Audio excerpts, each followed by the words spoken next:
Welcome to Illo Talk. I am Corey Kerr, and this is the Intentional Creativity Series, where you will learn the practices and thinking that will lead you to kick your creativity into hyperdrive, and as side effects, you'll gain some peace, confidence, mental focus, and better sleep. We've already covered how to create space by disconnecting from electronics and notifications for a little bit each day and doing some breathing exercises to kind of fill that space. Types of pre-digital input so that you can begin to get outside of the current zeitgeist and get inspiration from some deeper waters and some older sources. Today, we're going to talk about capture. The code is more what you'd call guidelines than actual rules. Capturing is simple enough. You want to write everything down. Do not let a thought pass without capturing it physically. The realization of your thoughts in a physical form empowers and exposes them.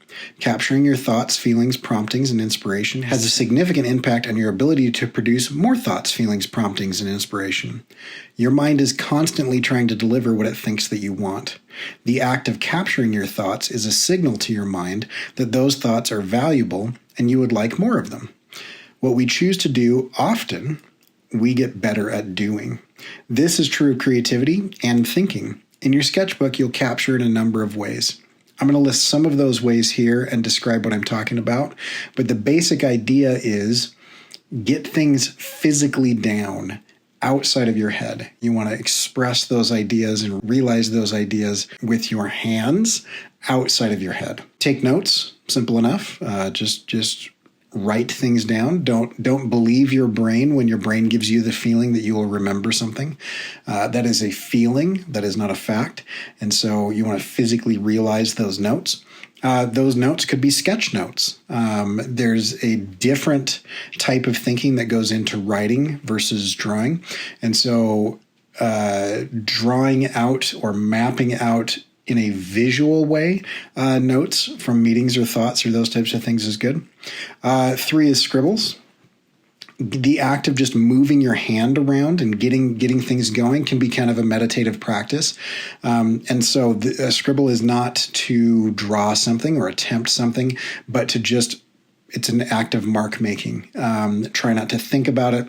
Try not to try to create something with it. Just get in the habit of just kind of like moving things around. You will feel yourself shift into a more creative space, into a more creative methodology, mode of thinking as you're doing this. And you can quickly move on from this. But scribbling every day for a few minutes can be a great way to kind of get started. I start sketchbooks with scribbling because a new, fresh sketchbook can often be a little bit intimidating. And so I open up the front cover and I immediately scribble on it. Rubbings, we did this as kids, but this is also a great way to kind of process the physical reality around us in ways that maybe you didn't think about. You'll have to get a pencil or a crayon, or something kind of soft, and then put something under your page and rub over the top of it. Try some leaves, rocks, coins, things like that. Make word lists. Some of my friends, like Joshua Kimball, who was a t-shirt artist for quite a few years, he and I like to do word lists. And so take a word and just write as many words as possible that are related to that, just in a list. It's kind of a stream of consciousness thing. There are no right or wrong answers. Silence your inner critic as you're doing this. At this stage, the inner critic is not super helpful. Later on, when you're in a refinement stage, the inner critic can be very helpful. But in this stage, you can identify the inner critic and put it aside. But list as many things, as many words as possible. You'll find that iterations on things, synonyms, antonyms, or trains of thought kind of as you go can be great. Mind maps are similar, but they are done in a kind of a spider web. And so instead of doing a vertical list, a mind map, I've heard them called word webs before, but they're mind maps. It goes out from a central point, and mind maps are great. I'll have a little bit more on that later. Journaling. I have had students that express that journaling is very helpful, not in cataloging your day necessarily and writing down the events of the day or the things that you did, but the thoughts that you had and how you felt about those things, and challenge challenging concepts, write out arguments for or against things, write out your thoughts, your thinking on things, notes on things that you're reading or kind of experiencing in your input. And you can always just start by writing down things that happened. But more important than just things that happened or events that occurred, write down how you felt about it or what you thought about it. Dreams, keeping a dream journal is great. I heard once, I don't have anything to back this up, that there's a chemical that's released that helps you forget your dreams. But if you're getting good sleep and you're getting enough of that sleep, oftentimes you can dream. And when you wake up, I would immediately go to something physical, not your phone, but go to something like a journal or a notebook or something and just write down your dreams. They will be strange, wonderful, weird kind of things. Questions. Every time you have a question, write it down. Every single question that you have. It could be a simple question. It could be that you wonder something.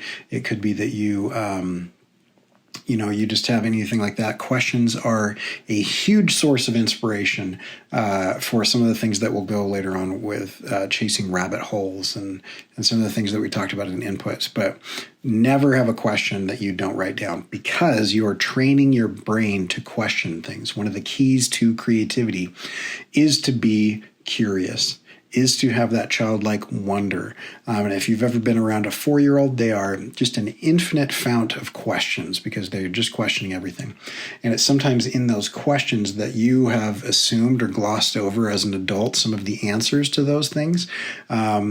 And some of those answers, if you change one variable, become a very creative source of inspiration for things. What if stories are wonderful? What if this variable was changed? What if that variables are changed? Or why is it like that? What makes it work like that? Every question that you have, write it down. Thumbnails. Thumbnails of anything. Just take very small, quick sketches of things. Thumbnails are anywhere from half an inch to 3 inches. They're usually not bigger than that, and they're fast. You're looking at doing something in 3 to 5 seconds, but less than 10 seconds per thumbnail. But get a bunch of thumbnails out. Those types of things are really good. Sketches in general, so you can just get in the habit of sketching things. You can do, if you're sketching is not drawing, and so there's different types of sketching. You can do iterative sketching, where you are trying to get out as many different ideas as you can, or you can do compositional sketching, where you're trying to work out the placement, size, overlap, the design, the composition of something. You can do value comps, where you're trying to figure out the value of a composition. You're going to shade in different parts a little bit darker or lighter than other things to see what value compositional things might work. But getting the habit of kind of sketching things visually. Compositional observations. So look at how other things are composed. Those might be book covers. They might be TV shows. And sketch those quickly as an observation. Like, why does this scene work? Oftentimes, if I am feeling kind of lazy, but I still want to be creative, I will watch TV. But when there's an interesting shot or a poignant moment, I will pause it and I will quickly sketch out that composition. Like, how did they choose? What did the cinematographer, the DP, the director, what did they choose to do to kind of make that scene work? Sketch out the composition. If there's a moment in a comic book or a cartoon or a movie, or if you see a poster or a book cover, or an advertisement on the internet or something, that strikes you as well done, capture that in your sketchbook. Compositional observations are great. Tool or media experiments. So try different things. Just experiment with mark making. Try a brush pen. Try burning a stick and drawing something in charcoal. See what happens when you switch from a writing grip to an overhand grip. Try different experiments with different types of tools and see what happens. The next few are kind of interesting. Free writing. So Tim Schafer, the owner of Double Fine Adventures. There's a great documentary series, Double Fine Adventures Making a Video Game. Anyway, one of the things that he does is he starts every day by free writing 2 pages in his notebooks. And then later he will discover kind of what he wrote. And so the idea is that you just write words. Don't even try to make sentences. You can write sentences if you want. You will often find that your writing, this is another kind of meditative practice, you will find that your writing will take you places or you will go places. But the idea is that you would just want to continue to write. Don't think about it. Don't try to force it. You're just going to write. It doesn't matter about spelling or grammar or handwriting or anything. Just fill pages with sentences. Free writing.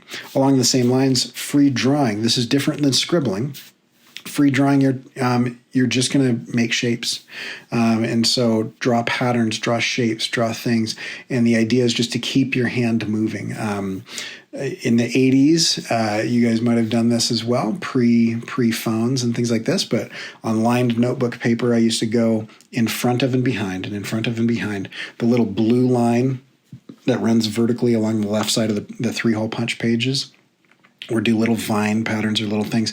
We all have these kind of things. You can outline stuff. And so I remember watching my mom do this on the back of envelopes as she was talking on a corded telephone, where she would write a word and then she would outline that word, leaving about a 1/4 inch of a gap, and then outline that outline, leaving another 1/4 inch of a gap. And so you have these kind of concentric circles that make up really interesting shapes. But the idea is that you are drawing patterns and shapes and getting kind of your hand moving and those types of things. Observational drawing is another one where you can go in, and with observational drawing, you're going to observe things. And so you're going to go in and you're going to sit and draw still lifes or sketch a tree or a toy or somebody's shoe or something. I'll do this often when I am sitting and waiting for something. And so here's some things where my wife and I were waiting outside to be seated for dinner, and we had some kind of gym bros show up. I thought they had interesting shoes and interesting calves. There was a woman that was eating kind of lettuce in an interesting way from her salad with her hands rather than with a fork, and I thought that was kind of interesting. And then there were some concrete things and things around. I was just getting used to space and sketching, and observational drawing is about proportions and length and things that obscure other things, and getting used to breaking your symbol system, seeing things as they are rather than seeing things as your brain has simplified them. So do observational drawings. Pattern studies. Look at ancient or new patterns. Crack the code of these patterns in your paper. There's 2 ways to do this. There are natural patterns and there are man-made patterns. For example, if you go back to Greek or Egyptian or kind of ancient cultures, they will have patterns or filigree or different types of things that will go on the edges of their sculptures or the foundations or the tops of their columns. There's patterns. A really fascinating thing would be getting into the study of natural patterns. And so what makes a leaf look like a leaf? What's the difference between those leaves? And what's the pattern? What are the similarities? What are the differences? There are things that grow asymmetrically in nature, and there are things that grow symmetrically in nature. But all things that grow in nature grow in a balanced way. And so if you can understand the pattern of how they grow or how they form, the Etherington brothers are excellent at this. If you Google how to think when you draw, and then input mountains or water or whatever, they are kind of cracking the natural code of what makes that thing look like that thing. Part of that is observational drawing, but a bigger part of it is pattern studies. And so instead of having to need reference for everything, you can kind of crack the code on what water looks like as it falls and what's causing it to look like that. There's a pattern to that in the interaction of gravity and air as it kind of falls in specific ways. Create outlines around things. We kind of mentioned this already in the sketching area, but go ahead and outline things, and outline your outlines, get those types of things. Or make connections. And so you can write things down. These could be from your thumbnails or your compositional observations or your free drawing, your observational drawing, or it could be in your word list or your mind maps, or your questions or your dreams. But try to make connections from unrelated things. Oftentimes, the most creative things are just associating disassociated ideas.